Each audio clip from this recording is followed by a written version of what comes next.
broadcast is now starting. All attendees are in listen-only mode.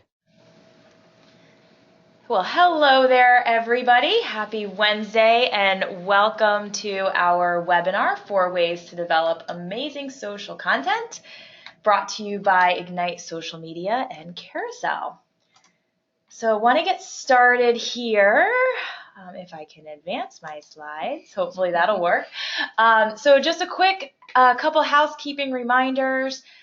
Your questions today, we have a ton of content to cover, and I anticipate there being a lot of questions given some of the survey responses we had. So I'm excited to answer those for you. Please drop those questions into the questions box in the GoToWebinar module. You could also tweet those questions to at Ignite SMA or at Carousel, spelled the weird way that you see here on the screen. And then we're also going to provide a recording of this webinar afterwards. You'll get it via email. So if you want to try to digest the content, don't try to write everything down. We will send you a follow-up so you will have that. Again, we're going to talk fast. Questions in the question box. Tweet us at Carousel or at Ignite Social Media with questions, or even if you just think we said something really smart, tweet that. All right. So who are we, real quick, who you're listening to today? My name is Erin Ledbetter. I am Senior Vice President at Carousel. We are an influencer marketing company with a kind of flipped influencer marketing on its head, where we take approach of creating influencer content and then amplifying it with a variety of targeted media strategies. So a little bit different, more targeted than more traditional influencer marketing. I am joined by Megan Hardy. She leads community management at Ignite Social Media. She is a former colleague and good friend of mine who has a wide range of experience developing content strategies for brands at P&G and Staples, the retailer Altered State. Lots of experience. I'm excited to have you guys hear from her today. So let's get into it real quick. Why are we here? Wanted to throw some stats up on a slide in case coming out of this webinar you need anything to help convince your boss that they should let you do what we're recommending here. So a couple interesting, important facts to keep in mind of why is custom content so important. Well, 78% of millennials say they would rather hear from real customers and see real customer content than branded content or content created by the brand. So that's important. Also important to know that 60% of just customers generally, 18 plus internet users, say that they would rather buy from a brand that produces custom content than a brand that's just kind of putting stock photos out there. It's also important to note that 50% of time online is spent engaging with custom content over, just stock photography or repurposed brand content.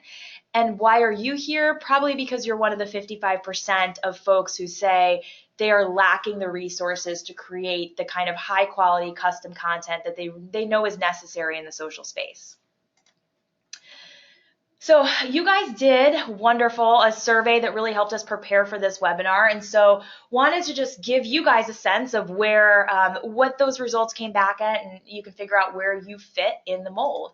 So 62% of you said that you only have one internal team member responsible for all social. That's content management, content creation, community management, everything. 62% of you are in that boat. And so we're going to spend a lot of time today talking about ways, more efficient ways for you to capture content, create content, and leverage the assets you probably already have at your fingertips, but you're not really using at this point.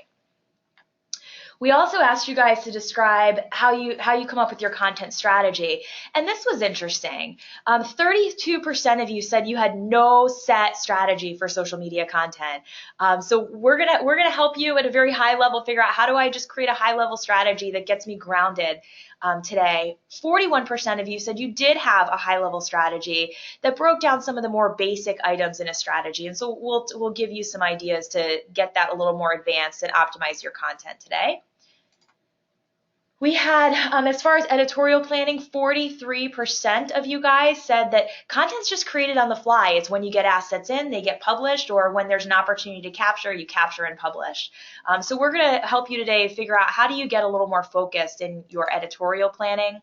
And then when it comes to how you're actually creating this content, it was a healthy mix between some of you are creating original content.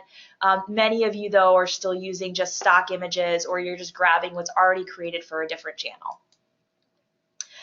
And when we're looking at optimizing that content, 48% of you, so about half of you, aren't even looking at how the content itself is performing. You're just looking at very high-level channel metrics. How many impressions did I deliver as a whole? How many engagements did the channel itself get? So we're going to give you a couple ways to focus in on that content optimization today. And all of you are familiar with the score you probably got. And here's, if you remember where you landed, here's where the group landed. Only 11% of the people who took this survey felt like they were really integrated, that social media content was going full circle in the sense that they were able to capture content, leverage other assets, and have social content bring insights back into the organization. So that's where we stand. Megan, why don't you take us away and start talking about the high-level strategy? Yeah, so we're not going to dive too heavy into strategy, but we did just want to level set on some basics that we really feel everybody should have before they start their actual content creation process, because, you know, it's great to just go take pictures of puppies, but what is it going to do for your brand? So we really like to first define a purpose for our content. What that means is you need to find the connection that are going to create actions within your audience. You know, consumers all have needs. They all have different things that they want from you. Some of those might feel a little weird, but if you have certain brand attributes that you can match up with those consumer needs, then you're able to create what we like to call a shared purpose. So everything that you do should ladder up to this shared purpose, because that way you can make sure that what you're saying is going to be relevant to them. Example, maybe you make the best staplers ever in the history of the universe. That's great, but if you just say we make the best staplers, they're going to be like, I don't really care that much. But if you do something funny, like say their need is they have a presentation and they need a stapler and their stapler jammed and it's this huge thing and you can make a meme out of it that's very relatable, that's a really good way to sell that you have the best stapler. So instead of yelling it, you're kind of showing it in a more authentic way that's very relevant. That's that shared purpose. So with that, you should use it to create a brand voice that ladders up to that. Content pillars. We're big believers in content pillars or themes to keep you kind of in some guardrails so you're not going too crazy, but also to ensure that you have a good mix of content and that you're not just saying the same thing over and over and your audience isn't even paying attention anymore. There's also written cues. You know, we believe in just using certain words that can elicit emotions and really tie back to that shared purpose. So with that, we want to talk a little bit about why social content is so valuable in itself. You know, all content is great. We have so much of it out in this world right now. I think I see content marketing as a buzzword in like every other thing I read. But social content really is kind of different.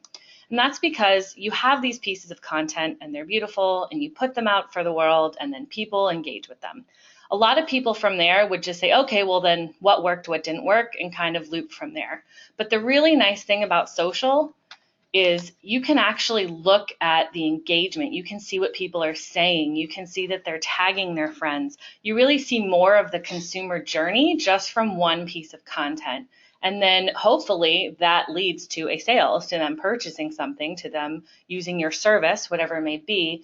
And then it funnels back into them looking at your content again. From there, you can analyze. You're really seeing that whole loop, this kind of infinity loop we have here. But so you can really think of your social audience as a focus group. We have a lot of clients that like to do testing before a large campaign. We'll actually do a really small test on social and just kind of see what's resonating and what's not before we go full blown and make a huge strategy around something. Very cost-effective way to have a focus group. I think it's important that social audiences don't hold back either. So I love this idea of considering your social audience as a focus group before you spend millions of dollars on a TV ad, for example. Let's just see how that resonates. Exactly. So from there, we can actually start diving into what are some ways I can develop this content. Now we have a basic strategy. We know why this is so valuable, but how can we make content? It doesn't always feel very simple, and sometimes it's not, but we do have some really helpful ways some different sources that you can use to develop content. So first is repurposing assets, which a lot of you are already doing. I think this was the main way that most people were getting their content from the survey, which is great, and you can certainly work with that. There's also in-house content development, on-site content development, and then third-party content creators. So we're actually going to get into these individually now and give you some best practices, kind of some pros and cons, so you can really see how all of these could work within your content strategy. So the first is repurposing existing. So like I mentioned, this is when you take something that either your digital agency provided, could even be from your PR agency. Just these are the more standard brand assets. So these are things from print ads, from TV commercials, just really anything that has been shot for your website, your digital marketing.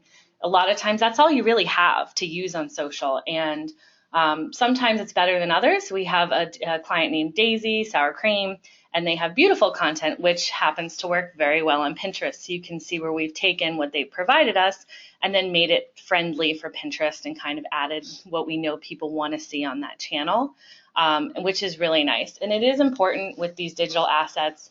It can be hard to repurpose them sometimes because a TV commercial may not always do as well on social, but there are ways that you can make them more relevant for the channels that you're placing them on.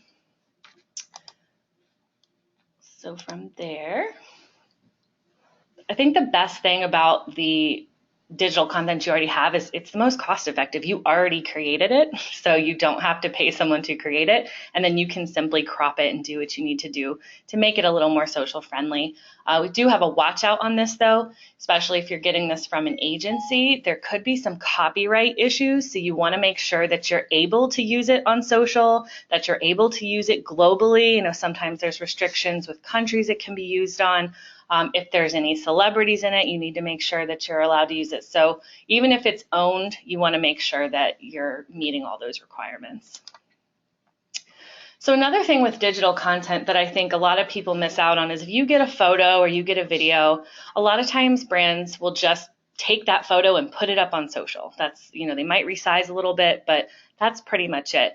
One way that you can really make the most out of this is repurposing it in different formats and different ways. So we have examples here from a fashion retailer that we work with, Altered State, and they have beautiful content that they shoot for their catalogs, for their website, and that's what we are given to use on social. So with that, one of their big goals is to drive traffic. They're fashion retail for young women. Of course, that's what they're going to do.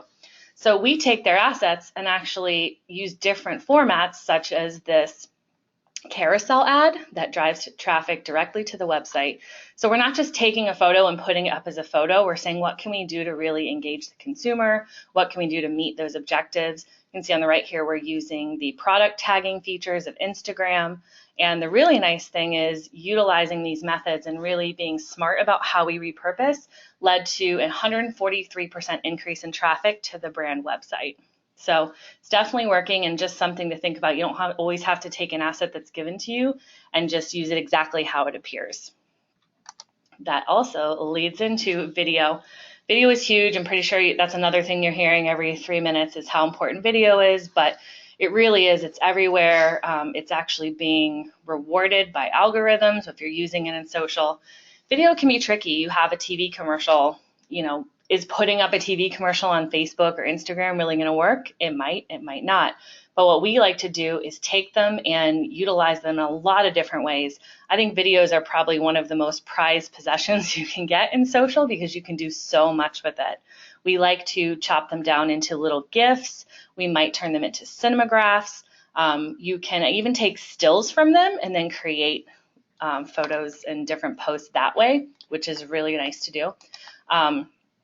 We also like to use them a lot because they're really just enhancing the engagement that you're getting on all the channels. So one thing to keep in mind with these is you really should be working them into your content mix as much as you possibly can. And I think don't overcomplicate them. I think people hear video and they think this is really hard to make.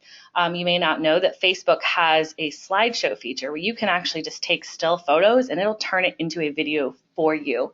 So you really don't have to think, I need this highly produced crazy video. You can kind of take either what you have and piece it down into little snippets, or you can take photos and turn them into a video. Use apps.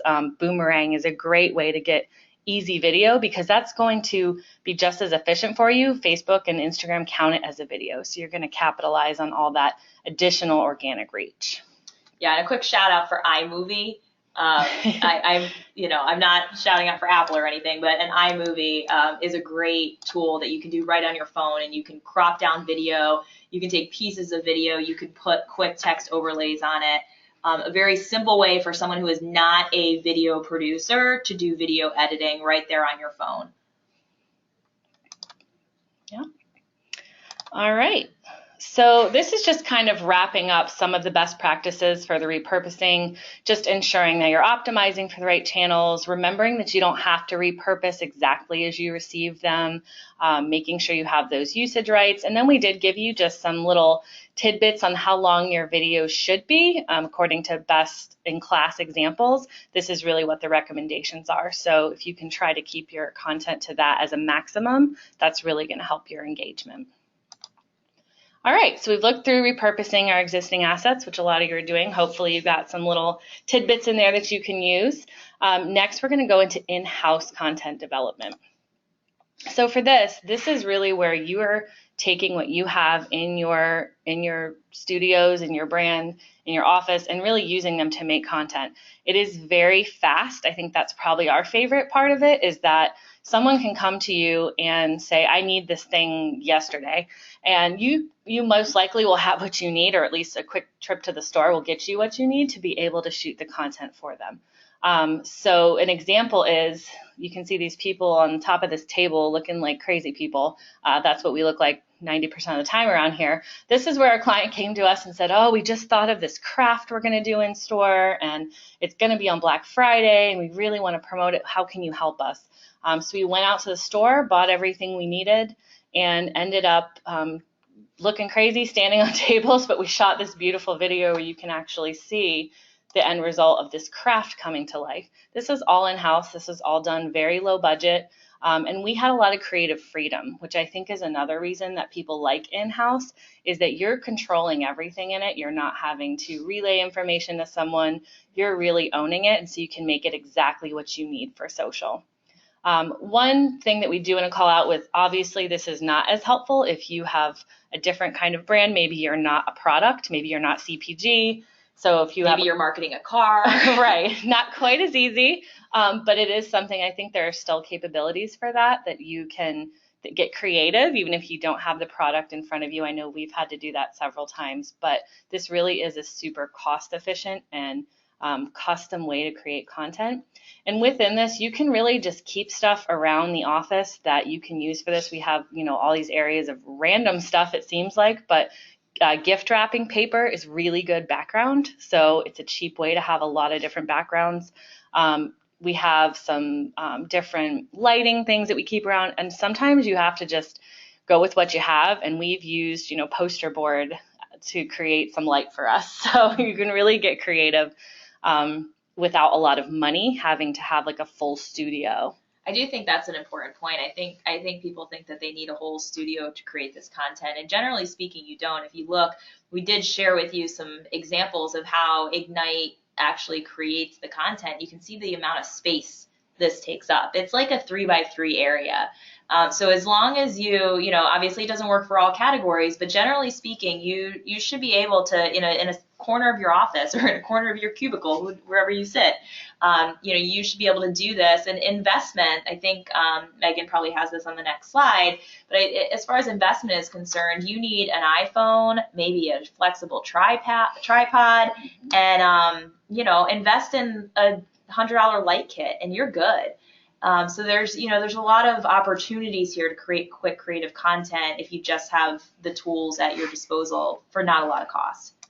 Exactly. And like Erin said, don't be afraid to use your cell phone camera. I think that's one misconception. Everyone thinks you need a professional level camera. And yes, for some things, they can be very helpful. However, with the quality of cell phone cameras now, I mean, you can really shoot beautiful, beautiful photos right on there. And a lot of them, like Erin mentioned also, they have built-in apps. So you can even edit and do what you need to do just right on the phone, which makes it so much quicker and more cost effective. One thing I also wanted to call out is whenever we shoot content, we like to shoot in a variety of sizes. So we definitely like to do wide shots. That way we can crop to whatever we might need for a social channel. In turn, we also will shoot that same exact thing, but in a vertical way, because there are platforms where the 4:5 ratio is encouraged. So think Instagram with their kind of longer images that you can have that really take up all that real estate on a mobile device. So, if you're going to take the time to shoot something, shoot it a lot of different ways, because in social, you can use it so many ways that you want to just make sure whatever type of post you decide to go with later, you have the right size photo and you can crop it to what you need to. And then also we like to kind of set aside time to just shoot things for future use, because there's always those days where they're like, oh no, we can't use that piece of content anymore because of XYZ. What are we going to do today? You can have a library kind of set aside of just some evergreen content that you shot. And we also advise bringing a shot list, because sometimes you can get a little bogged down feeling. And if you have that shot list, you know exactly what you need to shoot. All right. So that is in-house. So now we move on to on-site. This one is really fun. There's so much you can do here. We're going to start off with an example of a retailer that, if my screen advances, there we go. So this is a retailer. They have brick and mortar stores and no online presence currently. So this is a really interesting one. And with their store, there's really unique things. It's very colorful. It's very pretty to look at, and we noticed that first thing we went in the store. So we really use that to our advantage to shoot content there and show those assets in the store, which isn't always the prettiest experience, but if you find those right little areas, you can make them look really pretty. I mean, this is a home improvement store. We know how those feel when you walk in, but just by taking those little snippets and showing them kind of the beauty or the interest within the store, you can really humanize your brand and make them want to come into the store. That's one thing we noticed is people were just saying like, oh, I need to stop in there. So it really was inspiring them to come into the store just by using what we already had, which is the store right there. We also have an example. So this is a little bit different. This is a grocery store. So this maybe isn't as fun as, oh, it's a home improvement store and there's all this cool stuff I can do. This is grocery shopping, which I don't think a lot of people love doing. But this is a really fun way that we like to do in-store shoots for our grocery clients. We always do them seasonally. We do them every quarter to make sure we get out there, because then we have this huge library of content that we have available to us. And we also, the nice thing with this is maybe we aren't available to go shoot it right then. We can get this content from any grocery store. We can go buy a watermelon and bring it in and shoot it if we need to. So definitely leverage your in-store as much as you can. And I think it's just important to note that, while this content was created in store, it doesn't all look like it's from in store. So there's opportunities here to leverage in store because you have the assets at your fingertips, but you're not necessarily using it for the purpose of having it be an in-store visual. And that can be done with simple cropping and whatever text overlay and the words you put around it can change from the consumer perspective. They don't even see what the backdrop is. Yep, exactly. So another on-site thing that you guys might actually have is an event. So there are a lot of brands have big events. They might be attending a trade show. They might have an event they put on. This is an example from American Heart Association's Go Red for Women. They do the red dress collection, big red carpet, tons of celebrities.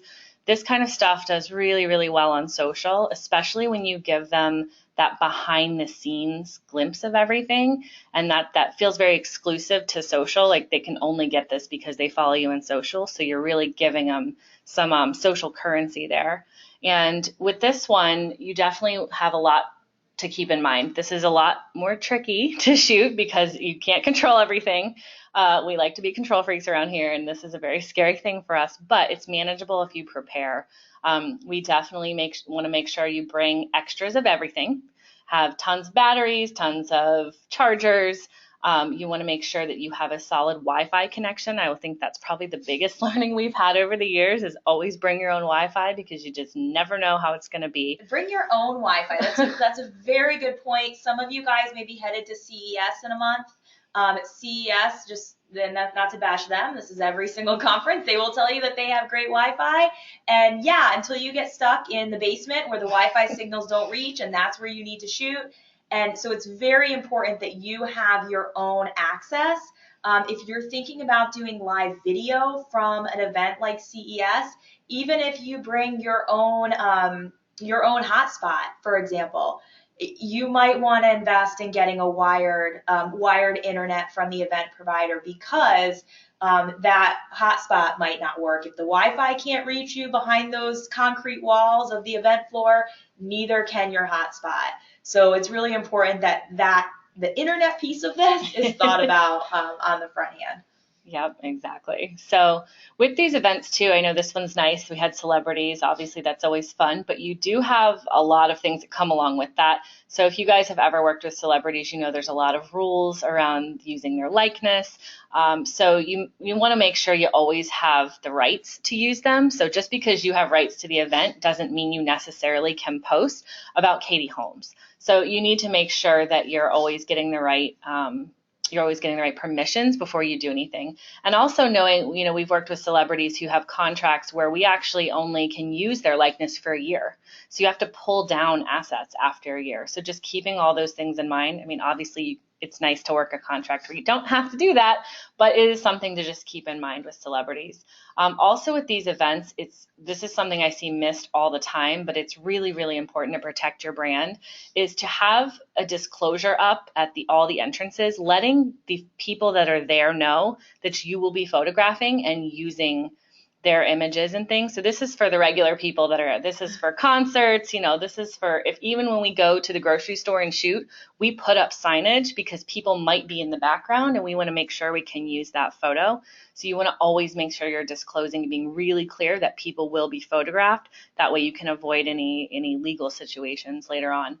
If you're actually just taking a picture of someone, you know, knowing you're taking your picture, you still want to get a disclosure from them just to be sure. Even if you have a sign up at the front, it's really nice to have that double step of, okay, but I have their handwriting, that, you know, their signature, that I can use their face on our page. And those, just to clarify, the disclosures Megan was just talking about are not enough for celebrities or anybody that makes money off of their likeness.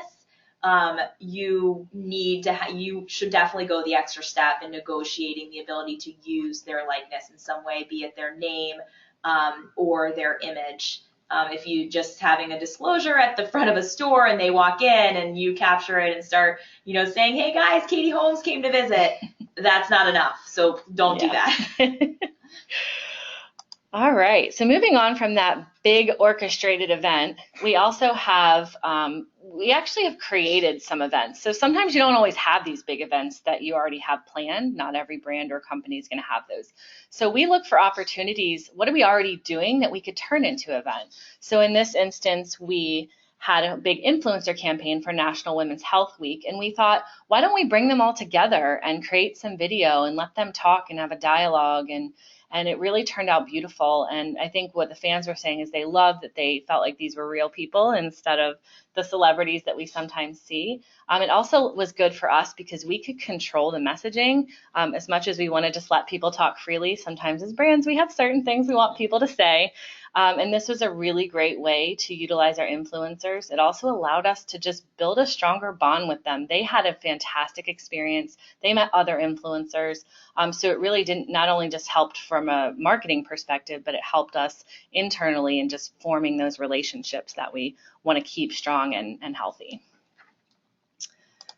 So with that, we have our wrap-ups here for on-site, always having a shot list, having your backups, remembering to take images and video at all these things. The more the better. You want to have too much and because you can't recreate it, and then making sure those disclosures are there. So for the next section, I'm going to turn it back over to Erin. Oh, this is my favorite. Thanks, Megan. So I'm going to talk to you about, you know, Megan gave you a lot of different tactics and examples of how you can create content in-house, leveraging some of the things that you probably already have available at your fingertips. But one very efficient way to create content that many of you reported that you are both community manager, social content strategist, social content creator, all in one package, plus you probably have a day job. So let's talk about how we can source content from other places. Third-party content providers is the way to do that. And one example here, so at Carousel, as I mentioned, we do influencer campaigns. And I think one of the things that companies miss so much when you run these influencer campaigns is you're getting a huge library of assets that can be leveraged after the campaign. So you can run these campaigns for the purposes of getting content, or you're probably running these campaigns for a different reason. And now, how can you leverage that content that's been created, hundreds of pieces of content, high quality, magazine worthy content? How can you leverage that content on your other channels? And there's a lot of brands doing this. With the brands that do this often see that influencer content is performing among the top.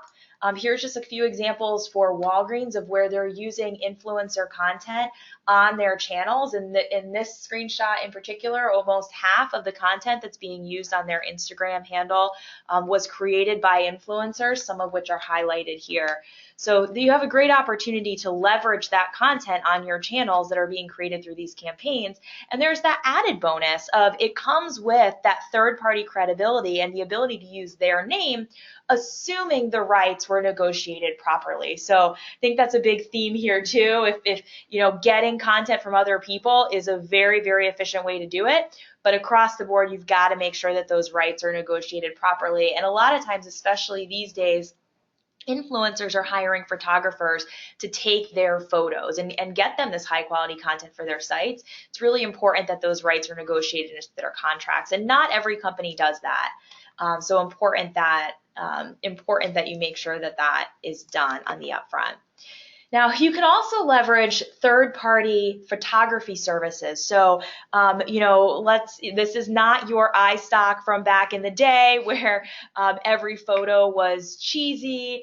You can really get some great content here. And I'm seeing a lot of questions actually come in. We will touch on this, but I just want to call it out because it's relevant to this slide. Seeing quite a few questions come in from folks who say that they have a services type business, that you don't have a product to show.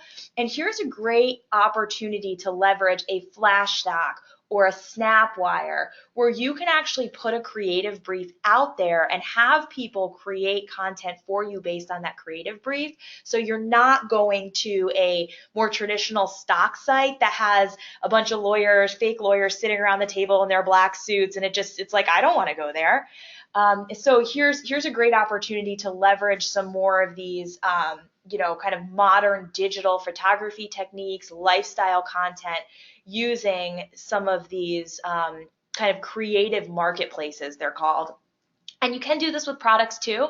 That can be part of the brief, that you have to put our cookies or our coffee, or you need to put our Nike shoes in the photo. That's something that can be part of the brief. But you can see the quality you can get from these sites when you give them a good brief. The most efficient way to get content that is probably the cheapest way of everything we've shown here is through UGC. That's user-generated content. And we know what's great about this is 60% of consumers say that they feel that when brands post user-generated content, it feels more authentic. They actually like it 3 times better than brand-created content because you can see yourself in the content. It makes it more relevant for the consumer. There are a couple watch outs with this though. So depending on who your audience is, not every audience, not every product makes for the best user-generated content. A couple of the examples at the top are from an Ignite client, actually, the Outer Banks, where that makes for a beautiful backdrop, right? Like it's just photographers love taking beautiful photos at the beach. Not necessarily something that's going to work for every single product, especially some of you guys I can see are from services companies, and that's going to be kind of tough to get to. But it is important to note that if you have the opportunity to get UGC, it's something you can definitely leverage very efficiently. Would recommend that you give people some incentive to create this content for you if you really want to get quality content out of it. It also is important to know your audience. So while generally speaking, user-generated content is seen as more authentic, more credible, more trustworthy than brand-generated content, that's not the case for all audiences. Boomers in particularly, we see react better to product or service message content created by the brand than they do for UGC. If you're targeting millennials, it could really anybody younger, not just millennials, but Gen X too, anybody younger than that boomer generation, UGC can be pretty powerful, but as you get into that boomer generation, you probably want to spend your efforts elsewhere. So to wrap up third-party content creators with some best practices, cannot stress enough the importance of balancing creative direction with the creative freedom that you're giving to whoever you're briefing in, be it a user-generated content sweepstakes, an influencer, one of these kind of stock photography marketplace, creative marketplace platforms. That creative freedom is important. You want to make sure you get your guardrails. You don't want a bunch of content that comes back that's off brand. So you want to make sure your creative direction is in there, but don't get too specific. I think you'll be surprised and happy with what you get back. We also noted already you need to make sure that when you're asking for this content, you are securing the proper rights. Influencers in particular these days, if you don't write it into the contract that you have the right to use their content and their likeness, kind of think of them as celebrities. If you don't negotiate that into their contract, you do not have the rights to use it, even if they've created content for you and published it on their own channels as part of a sponsored content campaign. Not all stock photography is created equal either. So it's really important to note when you are leveraging some of these photography marketplaces or even going to like an iStock, for example, to just purchase stock photography, there are limitations on what types of channels you can publish that content on, and then also how you can use that content. I don't remember which one. It might be Shutterstock. There was one stock photography company at one time, this is years ago, right when kind of social was coming to be, and they said that you had to, it was very interesting, not that you couldn't, but actually that you had to edit their photos in some way before putting it in the digital space. You couldn't just take the photo as is and put it out there. You had to edit it with a text overlay or unique cropping. And so that was one of those things that was kind of buried there in the terms and conditions, but it was something really important specific to the social space that a lot of people miss. On the UGC side, I mentioned make sure you're giving people some incentive, especially if you're hoping to get quality content back or large volumes of that quality content back. It doesn't have to be a huge incentive, and it's certainly cheaper than doing a $20,000 photo shoot that's going to get you one box front product shot, for example. It's certainly cheaper than that, but it is important that you give them some type of incentive. So real quick, because I do want to make sure we have time for questions, very quickly want to talk to you now that we've given you some different ways to create content and leverage the assets you might already have at your fingertips, but maybe you aren't using or optimizing very well. It is also important that to give you that focus that Megan was talking about in the beginning. So you have all these assets. Once you have all these assets coming in and you have all this content opportunity, you need to know what's working and you want to focus your efforts. And so doing that and getting down to where we are measuring content performance on a content level and not just high-level channel performance is going to give you focus and actually save you a lot of wasted energy and a lot of wasted dollars on the back end. And so as you do that, I think the mistake we see a lot of folks make is they treat every piece of content equally. And so they'll look at, well, what was the engagement rate for this content? Because it's a metric that most of the social channels give you. What's my engagement rate? Great. If I had a high engagement rate, this was great content. Low engagement rate, not good content. But the thing is, not all content is created equal, nor should it be created equal. If we look at these two examples here from the Ignite client Altered State, we see there's the post on the left, which the whole intent of this post was to drive engagement among the audience and really build the brand up. Where the post on the right, it was all about we're driving traffic to the site, we need to drive sales, that's what we're trying to do. Do not do that for every single post, please. You will scare your audience away. But the point is, when you're looking at these pieces of content, if you look at the piece of content on the right and you see an engagement rate of under 1%, you might say, if you just were looking at engagement rate, that this piece of content did not work. Don't post Facebook carousel posts again. Don't post blonde-haired women with red lipstick. Who knows? Whatever conclusions you draw, you're going to draw some conclusions that this didn't work. When in reality, what you were trying to get out of this post was to drive traffic, and we see one of the highest click-through rates on the site, and we know that that is exactly what this post did, and it did what it was intended to do. So it's very important that when you're evaluating content, you look at what the original objective for that content was. It's also important too, especially when you're looking at things like engagement. Here's a great example, and this is one of many, so I don't mean to call out this brand, but it's just, or this influencer, but it's one of so many that I see where people will run around the office and they'll be so proud of this content that has a ton of engagements, and oh my gosh, look, we got over 4,000 likes in an hour or 3 hours on this post on Instagram, and you think that this is like the best performing piece of content we have, and gosh, we have to use it on our own channels. But then you dive in and you start to see all these comments, and what you see in these comments is that people are like, oh my gosh, your waist is so tiny, and that jacket, and all those red lips, and those frames, where can I get them? Nobody is talking about these isotoner gloves that are this beautiful bright red and that have the fancy little finger on them that lets her use her iPhone. Nobody is getting that from this piece of content. And so just because it's getting a lot of engagement doesn't mean that's the type of engagement that you're trying to get.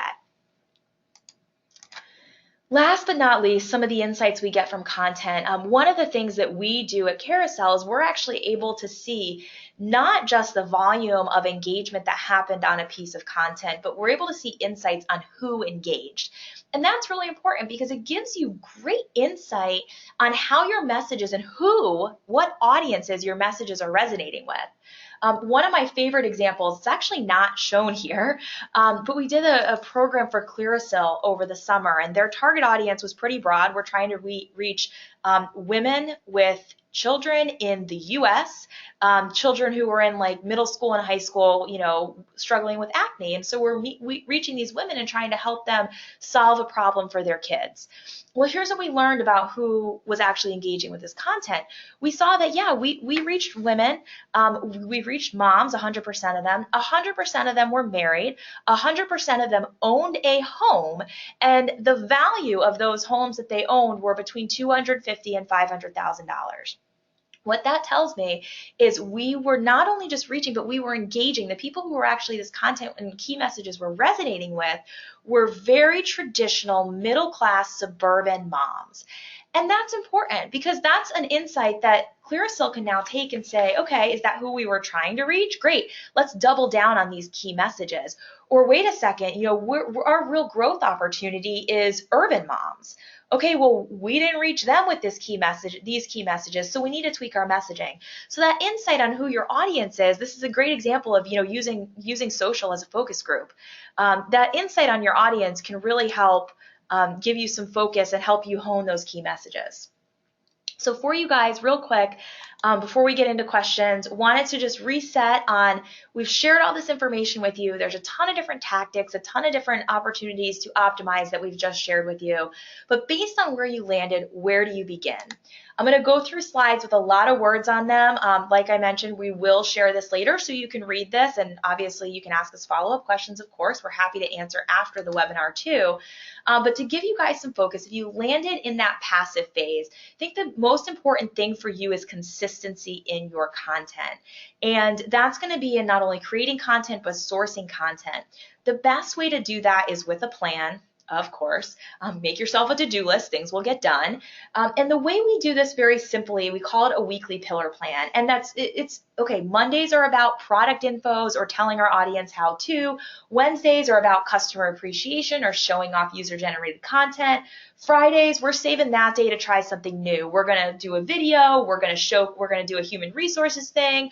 We're going to do Facebook Live, just something fun and new. It's a day to experiment. Sundays are all about, we're going to give you a deal or an offer, or at the very least, we're going to talk about our value proposition here. We're going to, so every single day you kind of have a checklist of what you're posting. It doesn't have to be 7 days a week, but 3-4 days a week. Give yourself some way to focus the content and keep your consistency up. If you are in our efficiency category here, two places that I think you can really leverage are on the resourcing and assets. One on resourcing, most of you guys said that you do have someone else who's kind of managing the day-to-day, the community manager. Leverage those people. They don't need to look at a report to tell you what's working, what's not, what the community reacts to. They just know. They're like magicians. So it's really important that you leverage what is in their brain. You can do that in a variety of different ways. It can be a 5-minute hallway conversation at the water cooler once a week. Just check in with them and what they're seeing, because you never know how much you could pull out of them as far as content inspiration goes. On the assets front, I think this is where some of you guys are doing a good job of kind of seeking out assets that might already exist, but you're not using the opportunities that exist to also capture content. So this could be everything from this huge red dress collection event that the American Heart Association sponsors, all the way down to there could be a employee training going on in the conference room, and you never know what kind of assets and backdrop and people are available to let you just snap a few photos, grab a little video that you're putting different voiceovers and different music behind, so it doesn't even have to be relevant to the content of, or the topic of the training. Leverage those opportunities. Those of you who landed in the strategic front, there's a lot of opportunity here for sourcing more content. So it's not about just taking what you get, but it's actually going out there and asking for content. Figuring out what's going on, what events are happening, how can you give a shot list to the production team that's already there to just capture a few photos behind the scenes of a commercial photo shoot? How can you leverage UGC contests or influencer activations that either are already happening or that you can plan yourself to generate these content and different assets? And then finally, for our integrated folks, those folks who are seem to have it all together. I think the one thing that we see a mistake happen is you think you have it all together and then you're missing the opportunity to revisit this strategy. Megan talked about that shared purpose, and I think people forget sometimes that the shared what the community wants can change because your community changes. The landscape beyond you changes. And so revisiting that shared purpose and asking for that feedback to really hone in, am I giving you guys the content that you want, is going to be really important. All right, guys, so we flew through that. We have about 10 minutes left for questions. My goal is to give you 2 minutes back in your day so you can have a bathroom break and get on to your next meeting. So we are going to run through some questions real quick, and I'm going to start with what I think might be an easy one. Megan, we want to know what app was used to create that craft video for Orchard Supply. Yeah, so that one, we actually did use Photoshop for that. However, some pretty good ones. iStop Motion is a really, really great stop motion app that you can use. There's also Stop Motion Studio. I would say those are the two biggest that we like to use for that kind of video where you can just take all those stills and put them together in a really pretty stop motion. Thank you. I saw a lot of questions come in from folks that are in service-based industries, so you don't have a product to shoot. And I know a lot of this was product focused. So I'm kind of going to wrap all those questions into one. But for those folks, what do you recommend?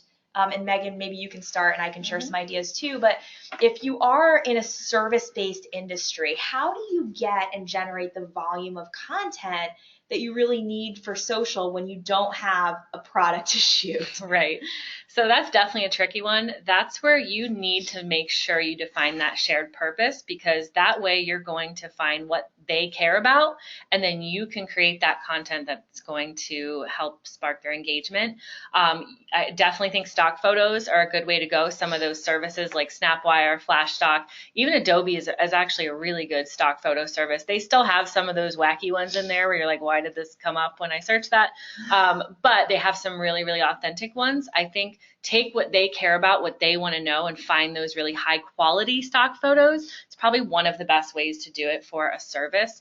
Also, depending on what kind of service you have, asking for UGC, I think, is a huge opportunity here, because these people are going to take really fun photos for you and really nice photos, and it has them in it, and it's just going to feel more authentic, and it's less braggy. Like, look what we did. It's like, oh, we're so glad this person shared this. They have, and they talk about their own experience. So I think those are probably the two big areas I would look for services. Mm-hmm.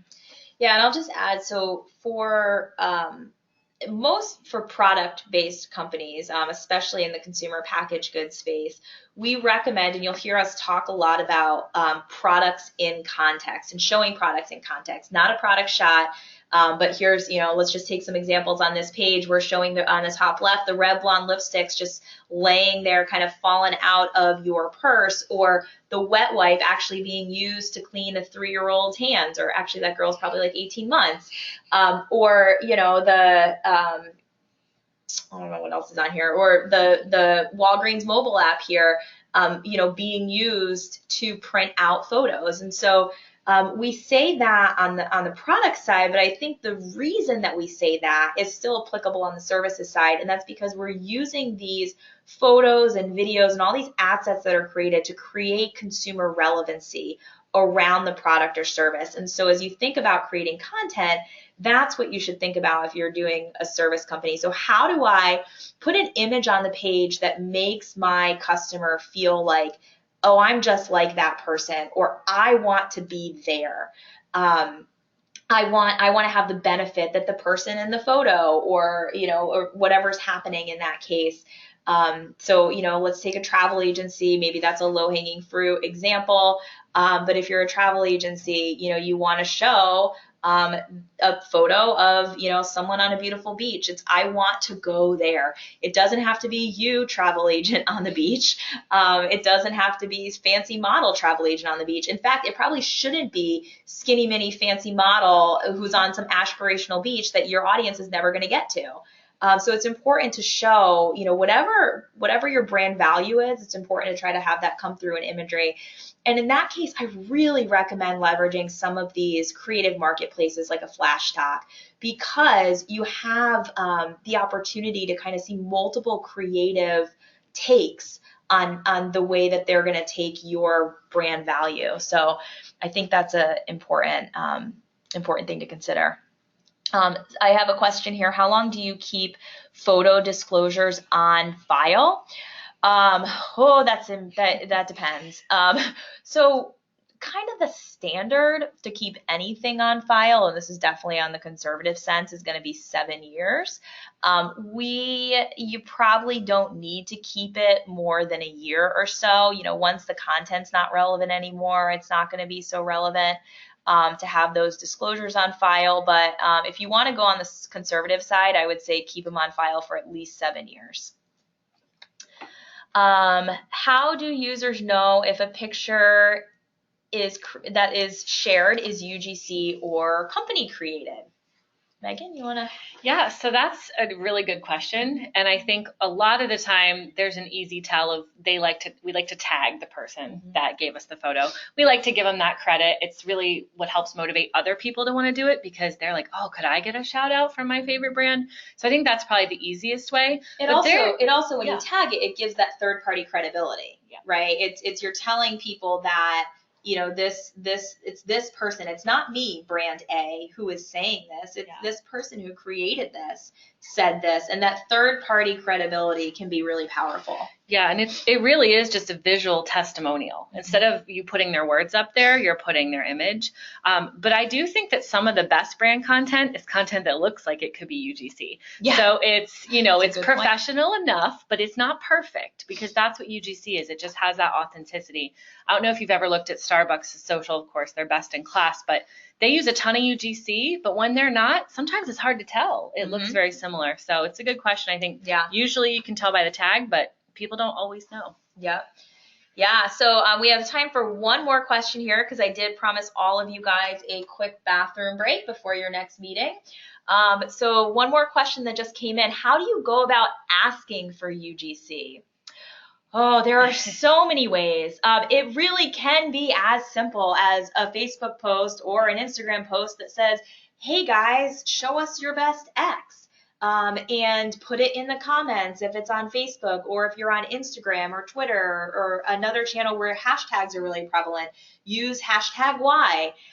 It can be that simple. We really do, if on the conservative side, if you do that just because they gave it to you, if you do have a conservative legal team, it doesn't necessarily mean you can use it. So you would want to tell them the purpose of why you're asking.